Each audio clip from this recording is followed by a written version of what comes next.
In this module, we shall discuss about central bank. A central bank, also known as the monetary authority or a reserve bank, is an institution that manages its economy's currency creation, alters money supply and interest rates. In addition, the central banks must also supervise the commercial banking system of their own country. Examples of central banks are the European Central Bank, known as ECB, and the Federal Reserve of the United States. Central Bank of our country is Reserve Bank of India, known as RBI. RBI was established on 1st April 1935 during the British Raj in harmony with the requirement of the Reserve Bank of India Act of 1934. Subsequently, after India's independence in 1947, the RBI was nationalized in the year 1949. The RBI plays a major part in the development strategy of the Government of India. It is a member bank of the Asian Clearing Union. The general supervisory and direction of RBI is assigned with the 21-member Central Board of Directors.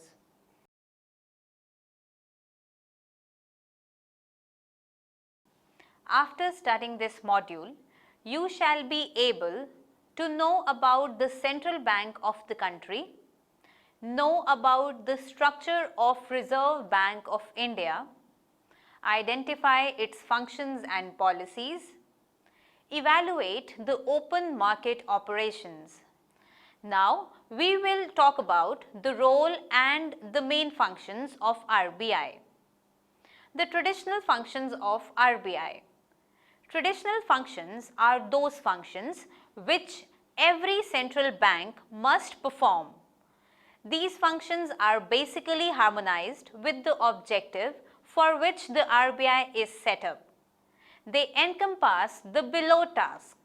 First, issue of currency notes. The RBI has the sole right or authority or monopoly of issuing currency notes except 1 rupee note and the coins of smaller denomination. These currency notes are legal tender issued by RBI and are in denomination of rupees 2, 5, 10, 20, 50, 100, 5,000 and 1,000. The RBI has control to issue and pull back as well as even to trade these money notes for different divisions. It issues these notes against the security of gold bullion, foreign securities, rupee coins, trade bills and promissory notes, and Legislature of India bonds. Second, bankers to the other bank. The RBI, being an apex establishment, has compulsory forces to guide, help and direct other banks in the economy. The RBI can control the volume of banks' holds and permit different banks to make credit in that extent. Each bank needs to maintain a part of its reserves with the RBI. Thus, in need or in direness, these banks approach the RBI for fund. Along these lines, it is called as the lender of last resort. Third, bankers to the government. The RBI works as the agent of the central and state governments. It performs different banking functions such as to agree to take deposits, taxes and make payments on behalf of the government. It works as a representative of the government at the international level too. It has the responsibility of maintaining government accounts and providing financial advice to the government. It also manages the government public debt and maintains the foreign exchange reserves on its behalf. It provides overdraft facility to the government when it faces financial crunch.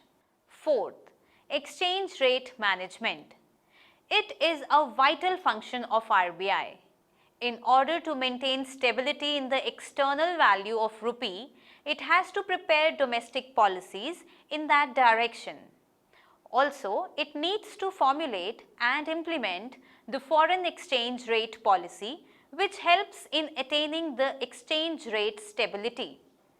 In order to do this, the RBI has to bring demand and supply of the foreign currency close to each other.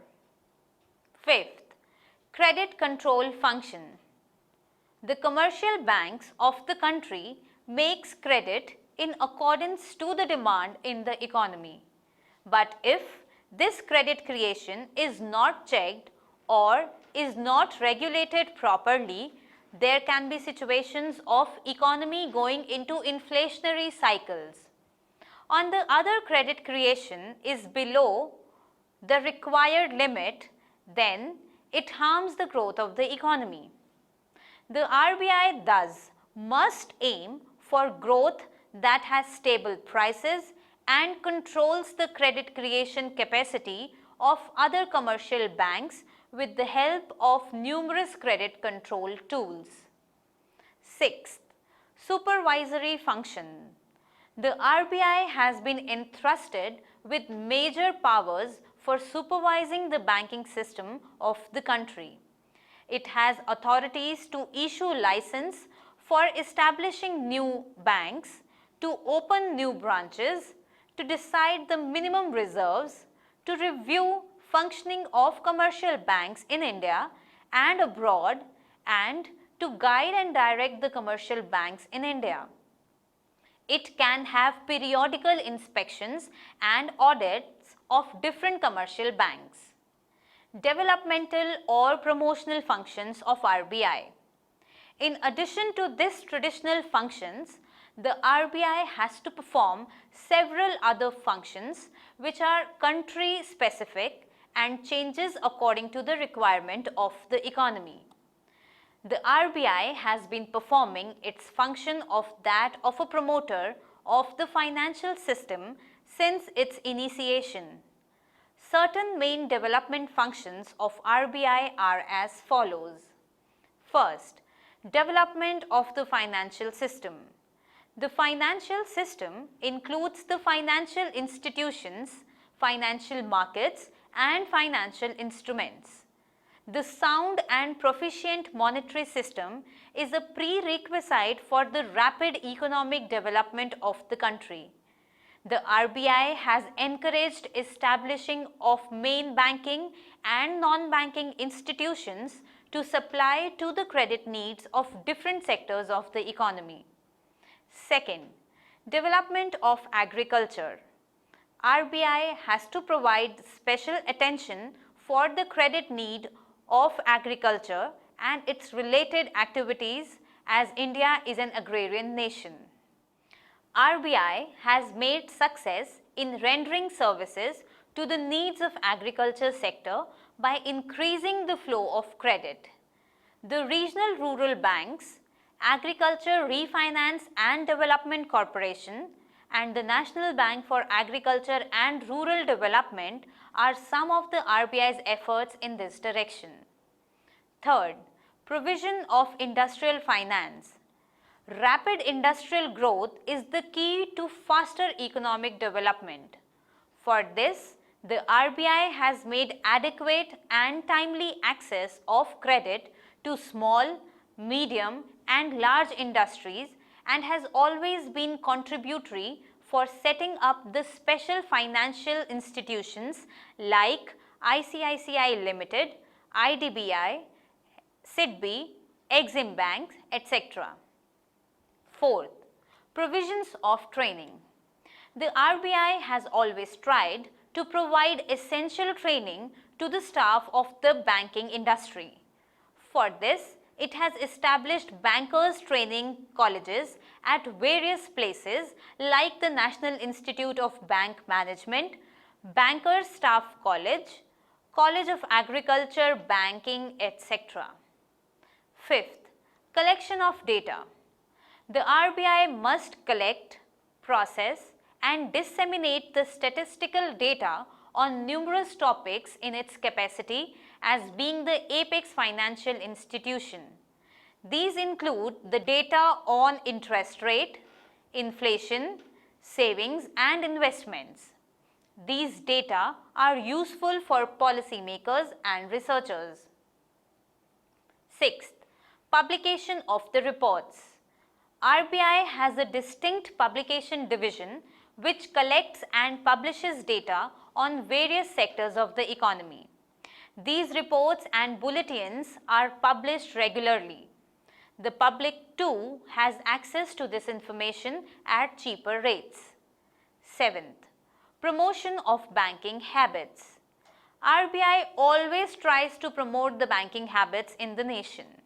It institutionalizes the savings and takes steps for expanding the banking network. It has set up many institutions such as the Deposit Insurance Corporation in 1962, UTI in 1964, IDBI in 1964, NABARD 1982, NHB 1988, which develop and promote banking habits in the economy. Eighth, promotion of exports through refinance. RBI tries to encourage the facilities for providing finance for foreign trade, especially the exports from India. Exim Bank India and the Export Credit Guarantee Corporation of India, which is also known as ECGC, are supported by refinancing their lending for export purpose. Supervisory functions of RBI. The RBI also performs many supervisory functions. It has authority to control and manage the entire banking and financial system. Some of its supervisory functions are given. First, granting the license to banks. The RBI grants license to banks for carrying its business. The licenses are also given for opening extension counters or new branches and even to close down any existing branches. Second, bank inspection. The RBI gives permit to banks filling in according to the orders and in a reasonable way without undue danger. Notwithstanding this, it can request the periodical data from banks on different segments of assets and liabilities. Third, control over the non-bank financial institutions. NBIFs are not prejudiced by the working of monetary policy. However, RBI has a right to issue directives to the NBFIs from time to time regarding their functioning. Through periodic inspection, it can control the NBFIs. Fourth, carrying out the deposit insurance scheme. RBI has set up the Deposit Insurance Guarantee Corporation to protect the deposits of small depositors. All bank deposits below rupee 1 lakh are insured with this establishment. The RBI also works to implement the deposit insurance scheme in case of a bank failure. Now, we will discuss the tools of the central bank. The first is bank rate. RBI lends to the commercial banks against approved securities through its discount window to help the banks meet its depositors' demand and reserve requirements for long term. The rate of interest that the RBI charges the banks for this purpose is known as bank rate. If the RBI wants to increase the liquidity and money supply in the market, it will decrease the bank rate, and if RBI wants to reduce the liquidity and money supply in the system, it will increase the bank rate. The bank rate has lost its significance as a monetary policy tool as RBI signals stance through changes in repo, that is the rate at which banks borrow short-term funds, Bank rate is presently used as a penal rate which the banks have to pay for their failure to meet the mandatory cash reserve ratio, which is also known as CRR. The second is the reserve requirement, that is the cash reserve ratio known as CRR. Every commercial bank in the economy is required to maintain a minimum cash reserve with RBI. The CRR for scheduled banks between 5 to 25% as prescribed by RBI for securing the needs of monetary stability in the economy. CRR is used for increasing or decreasing the money supply. An increase in CRR makes it obligatory for banks to hold a large amount of its deposits with the RBI. This will reduce the size of their deposits and they will lend less.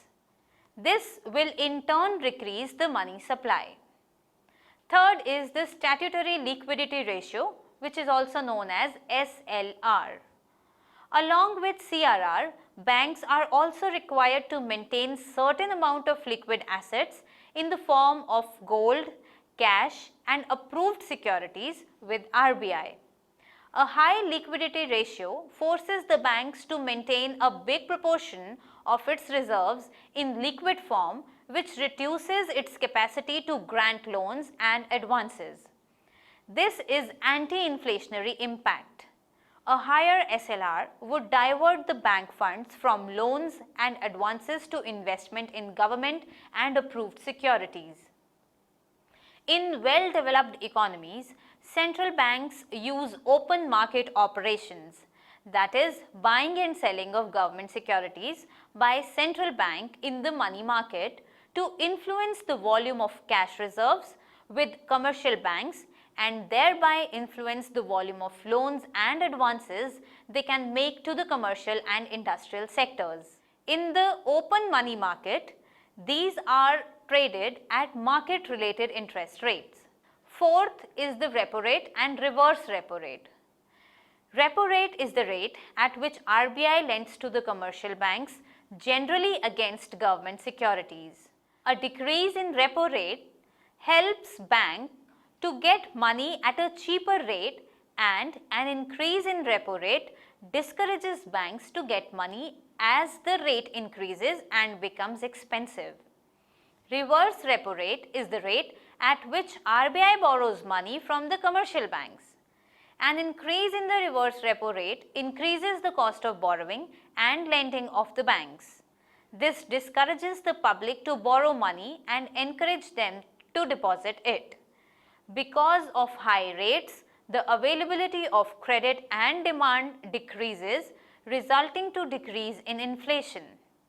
This increase in repo rate and reverse repo rate is a symbol of tightening of the policy. Fifth, what is open market operation? Open market operation is buying or selling of government securities conducted by RBI to manage the liquidity conditions in the market and may support the government market borrowings. It's one of the major instruments of monetary policy by which the RBI infuses liquidity in the market and can be used in sterilization of capital flows, that is, managing the excess inflow of capital. Effective instruments of open market operations are liquidity adjustment facility to manage liquidity and market stabilization scheme to manage long-term excess liquidity. Two rates constitute the LAF system, repo and reverse repo rate. Repo rate is used for daily injection of liquidity and reverse repo is used for daily absorption of securities. Securities purchased and sold in open market operations are dated securities, T-bills. Presently, because of the liquidity deficit, RBI is resorting to purchasing bonds from the market. Sixth, open market operation in India. CRR and SLR were the prime tools used by the RBI to control money supply and interest rate in the market before this financial reforms of 1991.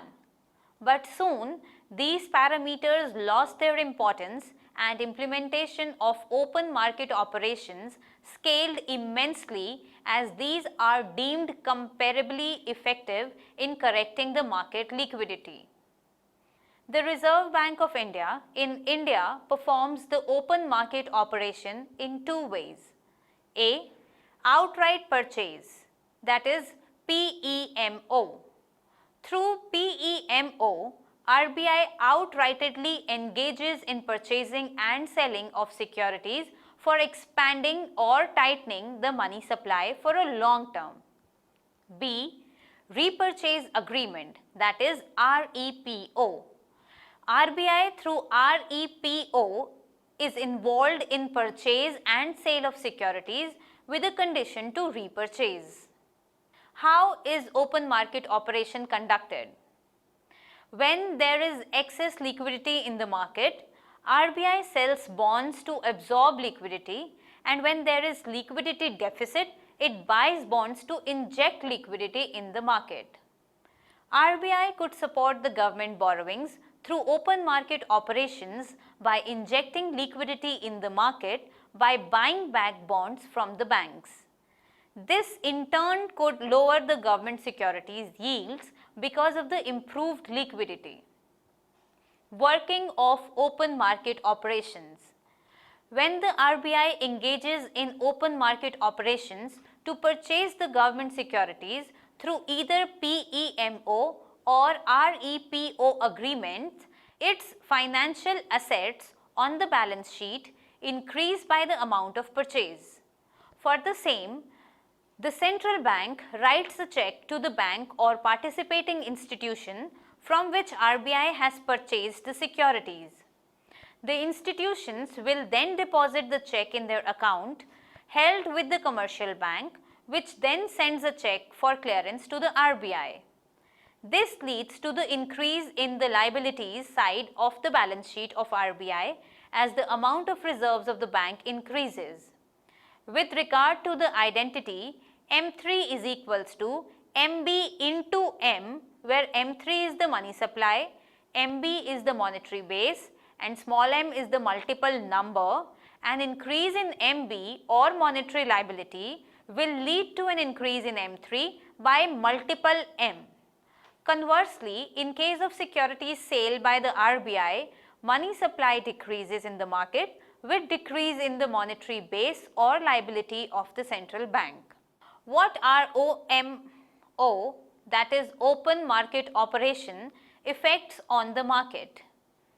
When RBI buys back bonds, the effects are increases liquidity, could lower the government securities yields, reduced interest rates, and it may tend to be inflationary. When RBI sells bonds and absorbs liquidity, the effects are inverted. We will now summarize what we have learnt in this module. RBI is India's central banking institution that controls the monetary policy and was established in 1935. Next, traditional functions of RBI are issue of currency, bankers to banks, bankers to government, exchange rate management, credit control and supervisory functions.